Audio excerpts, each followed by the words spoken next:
Hello, my name is Dima, and today I will be talking about the value of having a metrics driven approach in DevOps.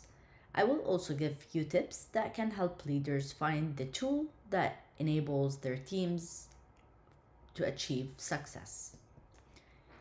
I will start by presenting the core DevOps principles. Next, I'll discuss the benefits of using metrics specifically focused on these principles. And I'll provide few examples and highlight the value that metrics bring to engineering. After that, I'll explore the pros and cons of building a tool versus purchasing a software engineering intelligence or insights tool. I'll outline the top considerations and provide some key points to help establish a metrics driven culture after selecting the tool. Lastly, I'll cover some emerging trends in the metrics space. So, these are 6 principles of DevOps. Uh, of course, it's not a new thing here, but the focus is to look at metrics from the perspective of these core principles. So, starting with the collaboration across teams. The purpose here is to break down the silos between the different teams, development, operations, and QA. And that basically encourages shared ownership of applications and infrastructures. The CI/CD, the continuous integration, continuous delivery, focuses on automating code integration, testing, and deployment processes. This ensures rapid and reliable delivery of changes to production. The third principle is reducing the toil or the automation of repetitive tasks. This reduces the manual effort through tooling and scripts. Basically, it enables consistency, speed, and accuracy in deployments and monitoring as well. Number 4 would be the fast feedback loops. This provides immediate insights on performance, failures, and inefficiencies. This enables teams to respond quickly to issues and iterate improvements. The fifth principle focuses on reliability and stability. The goal is to maintain systems uptime and performance while introducing changes, as well as balancing innovation with operational excellence. Last but not least is continuous improvement. This focuses on iterative enhancements based on data driven insights. The focus is to encourage experimentation while minimizing the risk. After talking about the core principle of DevOps, the next question is why should we look at metrics in each of these areas? From a team collaboration perspective, metrics foster a culture of transparency and shared accountability. But ask yourself this: how can teams truly align their goals without visibility into their progress? Metrics make that alignment possible while breaking down silos and enabling smoother collaboration. When it comes to CI/CD, metrics play a key role in identifying bottlenecks and optimizing pipelines. Think about it. How do you know if your pipeline is as efficient as it could be? Metrics give us the answers by highlighting areas that slow us down and helping us make systems faster and more reliable. For automation, metrics allows us to assess how effective and efficient our automation efforts are. Where are we saving the most time? Where are errors being reduced? And just as importantly, where do we still need to improve? Metrics provide that clarity. Fast feedback loops benefit significantly from metrics as well by providing immediate insights into performance and issues. They shorten the feedback cycle. So, here's a question: what would happen if your team had to wait for hours or even days for feedback? Metrics make quick responses and continuous iteration possible, shifting the focus on reliability and stability. They're also driven by metrics. They give us visibility into how reliable our systems are and how well they respond to new changes. Are we maintaining uptime? Are our changes creating unexpected issues? Metrics ensure we balance innovation with operational excellence. Finally, there is continuous improvement. Here, metrics are very valuable because they guide us toward the areas that need refinement.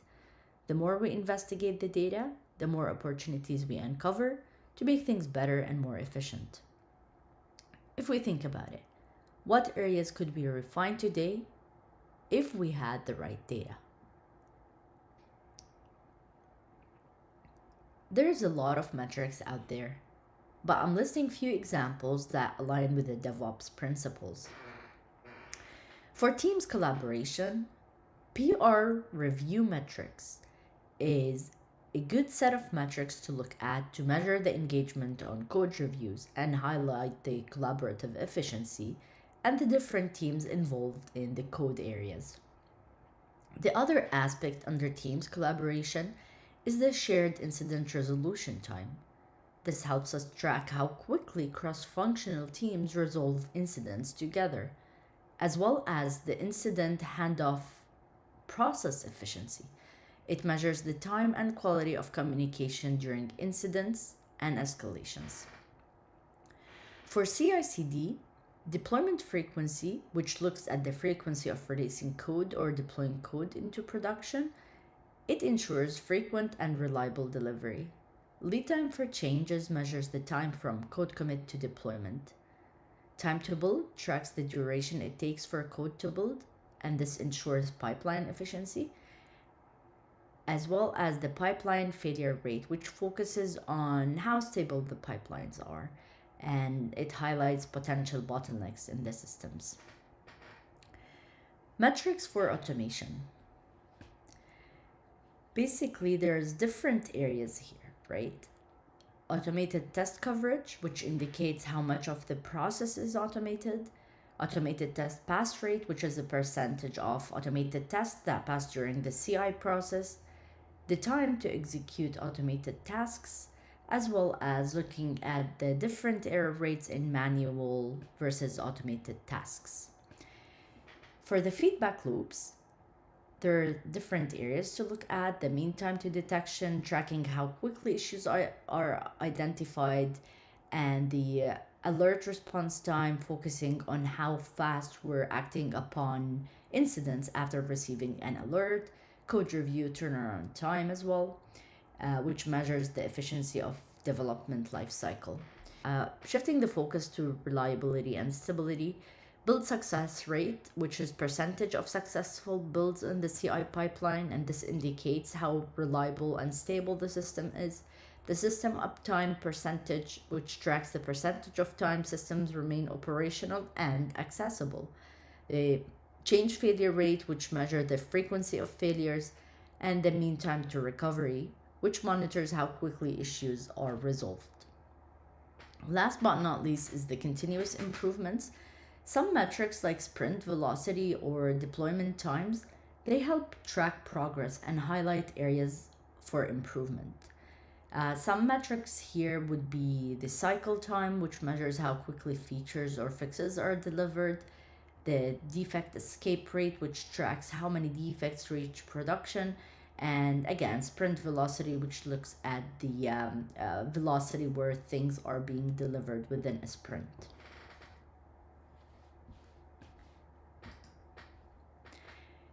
After we talked about the metrics, I think what I would like to talk about is the impact of looking at these metrics. Tracking DORA metrics is essential, but these often reflect past performance. To get earlier insight, it's important to also track metrics like code reviews and work in progress and code churn as well. So, for example, high code churn can indicate potential quality issues ahead. By focusing on both proactive and outcome based metric, you can achieve better results for engineering, more accurate planning, smoother delivery, and more stable systems. Smaller PRs would result in simply faster review time as well as quicker cycle time. And that increases velocity as well as the overall stability of the systems. So, after we talked about the importance of tracking metrics, one of the very first questions that comes up is, do we build our own tools or do we purchase an existing one? The truth is, there's no right or wrong answer. It really depends on what works best for you and your company. Let's talk about building your own tool first. One major benefit is customization. You can design the tool to meet your exact needs and align perfectly with your internal processes. Plus, you won't be dependent on a vendor for updates or support. While the initial development cost can be high, over time there's the potential for significant cost savings if the tool is used effectively. On the other hand, purchasing an existing tool has its own set of advantages. It offers a much quicker setup since it's already built and ready to go. Many tools also come with pre built workflows for common use cases, which can save a lot of time. Another key benefit is vendor support. You don't have to worry about maintaining or troubleshooting the tool yourself to a certain extent. And because these tools often follow industry standards, they make benchmarking and aligning with best practices much easier. So, which one is better? The answer is it depends. It's all about finding what works best for your teams. If you choose the option of purchasing an existing tool, here are some key considerations. Let's start with the basics: security and compliance. It's, it's critical to ensure that the tool you choose aligns with your company's security standards. For instance, does the tool meet the requirements like SOC 2 compliance, for example, or does it support SSO? Does it offer role based access control? Addressing these points upfront ensures that the tool can be securely adopted by your organization. Once security is covered, the next focus should be on how the tool fits into your team's planning and process. Ask yourself, can the tool support your workflows, whether you follow Sprint or Kanban? Does it offer features like working agreements or team goals to foster continuous improvement? Can it integrate with calendars to measure interruptions and understand team dynamics? These considerations help ensure the tool enhances your team planning and productivity. From metrics and reporting perspective, metrics are at the heart of any DevOps tool. So it's essential to understand how they are configured and reported. Consider, what data sources does the tool use? GitHub, Jira, or both? How easy is it to configure and customize these metrics to suit your needs? Does it provide industry standard benchmarking? Can the dashboards be exported, shared, or analyzed further? Is there Slack integration to enable notifications and team engagement? These features ensure that the tool provides actionable insights and foster transparency across teams. Of course, even the best metrics won't be useful if the tool does not integrate well with your existing systems. So the next thing to evaluate is integration and compatibility. Specifically, can the tool integrate seamlessly with your CI/CD tooling and frameworks? Does it offer APIs for maximum flexibility, even if your tooling evolves? How customizable is it? Can it adapt to your processes, or will you need to change your workflows to fit the tool? A tool that works well with your existing ecosystem will make adoption much smoother and more impactful. Beyond Beyond functionality, the level of support and learning resources can make or break your team's adoption of a new tool. It's worth asking. Does the vendor provide onboarding, training, and detailed documentation? How responsive is their support team? Does the company actively innovate, release new features, and address bug fixes? Strong support ensures your teams can quickly adopt and succeed with the new tool. Finally, let's talk about the practicalities, contract terms, and pricing. When comparing tools, think about that. Are the contract terms and pricing flexible? Would the POC be paid for or would it be complimentary? Are there any restrictions or limitations that you should be aware of? Choosing a tool with favorable terms can save time, money, and frustration down the line. At the end of the day, these considerations provide a solid starting point for evaluating tools. But remember, every team has unique needs. Take the time to prioritize what matters most for your organization and choose the tool that will best empower your teams to succeed.